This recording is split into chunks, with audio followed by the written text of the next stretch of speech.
Today is Wednesday, August 6th. We're talking about the latest efforts to get the Epstein files released and where Confederate statues are being reinstalled. Also, what the U.S. Coast Guard learned about the tourist submersible that imploded trying to reach the Titanic. Plus, we'll tell you about a deal between two of the biggest names in entertainment and sports, how new artificial intelligence models are becoming more advanced, and which Netflix movie the USDA is using to scare off wolves. Those stories and even more news coming up. Welcome to The Newsworthy. All the day's news in around 10 minutes. Fast, fair, fun, and on the go. I'm Erica Mandy. Thanks so much for being here. You ready? Let's do this. There are all kinds of new twists popping up in the scandal involving sex trafficker Jeffrey Epstein. For starters, the New York Times published unseen photographs from inside Epstein's mansion and a trove of letters written to Epstein from powerful figures. There's one from filmmaker Woody Allen, in which he reminisced about Epstein's dinner parties, saying they included politicians, scientists, teachers, magicians, comedians, intellectuals, journalists, and even royalty. Of course, those are a lot of the people lawmakers want to hear more from. Yesterday, the House Oversight Committee issued a dozen subpoenas for files and information related to Epstein. They target the Justice Department and high-profile figures, including both Democrats and Republicans. They want to hear testimony from former attorneys general and FBI directors, as well as former President Bill Clinton, since he took trips on Epstein's plane. They also issued a subpoena to Attorney General Pam Bondi for more documents related to the Epstein case. But so far, there's no official response. Meanwhile, there are reports the Trump administration actually recorded the conversations between Epstein's convicted accomplice, Ghislaine Maxwell, and Deputy Attorney General Todd Blanche. And now the administration is working on a transcript which it might release. But it's something that could spark controversy from a few sides. Like from Ghislaine Maxwell. Just yesterday, her lawyers warned against the release of sealed grand jury transcripts about the Epstein case. They say the move would hurt her interest in due process as she tries to get the U.S. Supreme Court to take up her case. There could also be objections from Epstein's victims. Some of them have already come forward saying the conversations have given Maxwell a public platform that she does not deserve. It's possible all of this is already up for discussion in the White House. Reports say senior Trump administration officials plan to meet for dinner tonight to talk about how to better handle the Epstein case and all the fallout that's come ever since the DOJ decided not to release any more files. So stay tuned. Two Confederate monuments removed 5 years ago are now going back up. First, the U.S. National Park Service said it would restore and reinstall a statue of Confederate military officer Albert Pike in Washington, D.C. Protesters tore it down and set it on fire during 2020 protests over racial injustice. And now it's being repaired, and the plan is to have it reinstalled by October. Also this week, Defense Secretary Pete Hegseth announced another Confederate memorial will return to Arlington National Cemetery in Virginia. It depicts a Black woman holding the infant of a white officer and an enslaved man following his owner to war. Both statues are going back up to comply with an executive order President Trump signed earlier this year. It says all monuments, museums, and buildings on federal land should, quote, reflect and inspire awe and appreciation for our nation's strength, greatness, and heritage. When it comes to Confederate monuments, supporters say they mark history and honor a Southern heritage. Others argue, though, they are racist symbols that often sanitize America's dark legacy of slavery. Either way, most of the monuments that came down 5 years ago are expected to stay down, since most of them were on state or local property outside of President Trump's authority.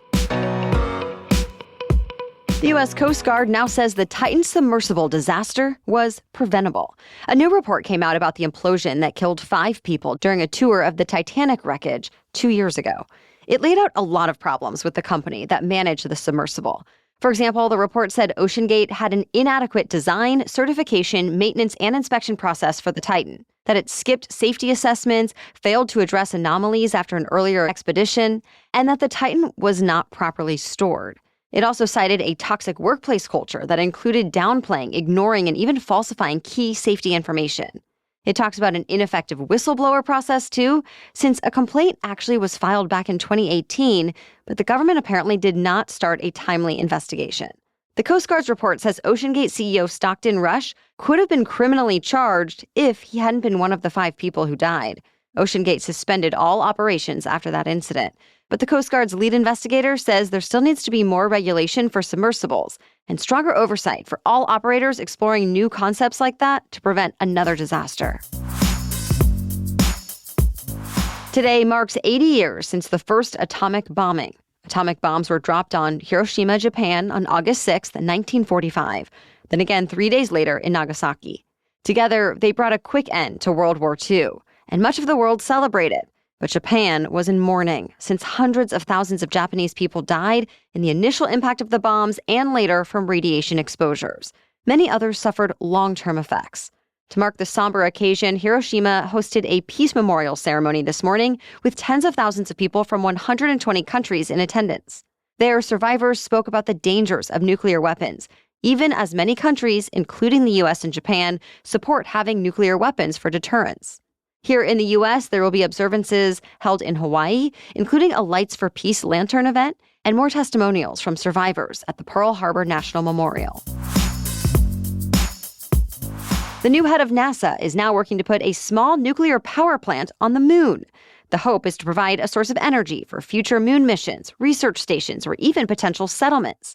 This week, Acting Administrator Sean Duffy directed the space agency to fast-track plans for a lunar nuclear reactor to stay ahead of China and Russia. Both countries have already spoken about developing a nuclear reactor on the moon by the mid-2030s. So Duffy wants the U.S. to aim for 2029. He explains that if another country gets there first, it would hold the U.S. back from establishing a long-term presence on the moon. Remember, NASA's Artemis mission is expected to return humans to the surface of the moon by the year 2027. But there are still several milestones to hit before that can happen, and even more before an actual base can be set up. So, to be continued. More news is still coming up, but first, thanks to our sponsor. As summer winds down, I'm all about refreshing my wardrobe with some staple pieces for the season ahead. So, of course, I'm checking out Quince. Quince always has luxe essentials that feel effortless and look polished, and they're perfect for layering and mixing. I'm already eyeing chic cashmere and cotton sweaters for the fall, starting at just $40. And I love having one of their washable silk tops in my closet for layering. I already turned to Quince for my most recent vacation. I've been so impressed with my carry-on suitcase, from the style to the functionality. And of course, I packed a great dress from Quince that was so versatile for my trip. The best part? Everything with Quince is half the cost of similar brands. By working directly with top artisans and cutting out the middlemen, Quince gives you luxury without the markup. And Quince only works with factories that use safe, ethical, and responsible manufacturing practices and premium fabrics and finishes.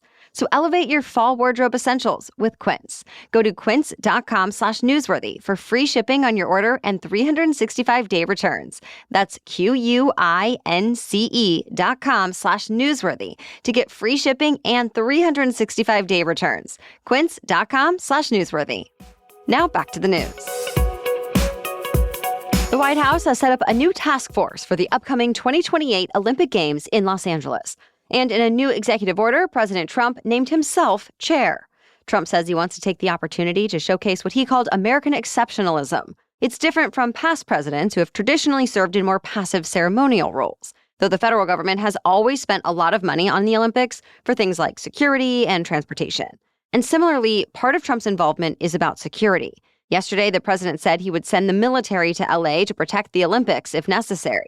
The task force will also work on visa processing and credentials for foreign athletes, coaches, and other visitors. Separately, President Trump said there will be some kind of mandatory genetic testing for athletes in women's sports to keep transgender women out of the competitions. The Los Angeles Games kick off in July of 2028.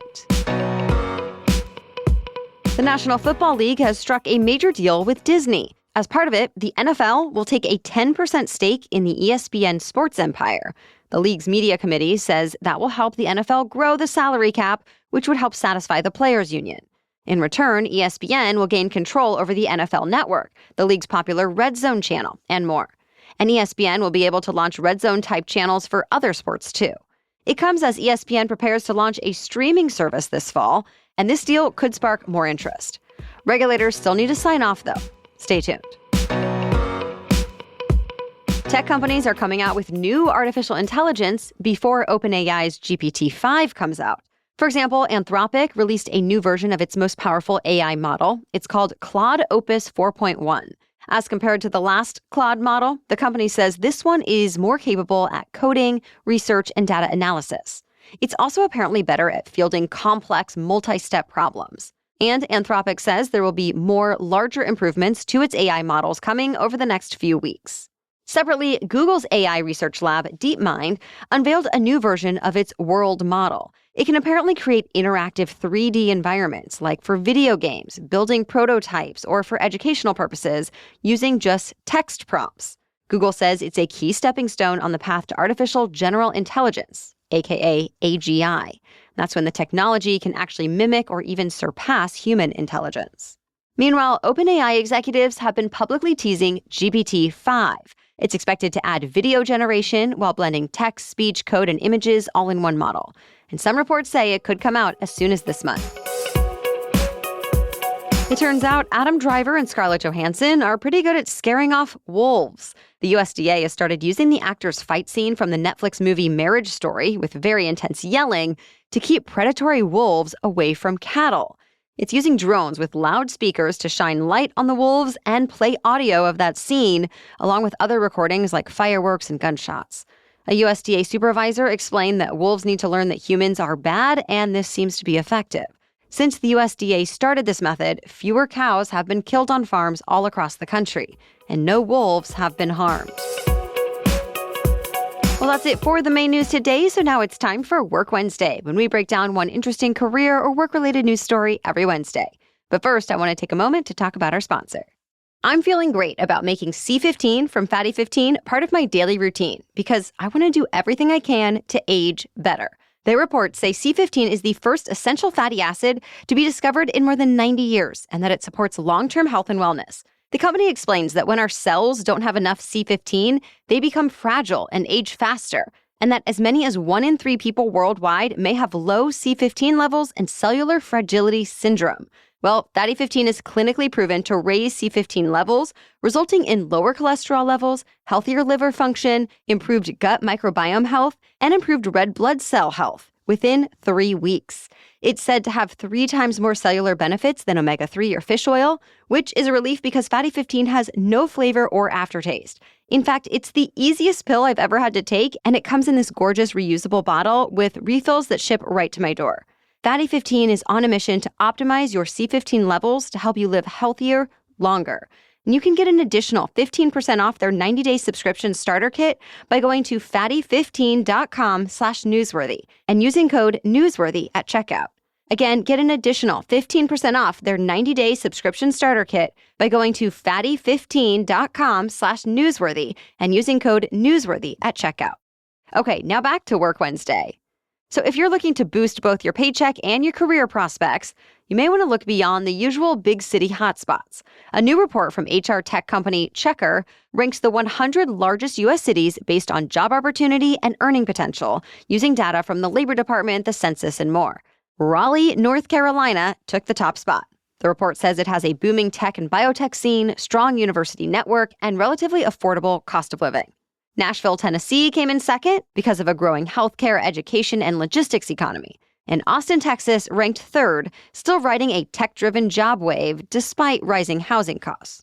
Notably absent, Los Angeles and New York City. They're said to have high-paying jobs, but also high unemployment, slower job growth, and steep living costs that can eat away at those earnings. Researchers say the data highlights a bigger trend. The geography of opportunity is shifting, and mid-sized cities are increasingly outperforming traditional coastal giants when it comes to balancing job growth, income, and affordability. Well, thank you so much for listening today and for sharing the show. We'll be back tomorrow to keep you in the know. Until then, have a great day.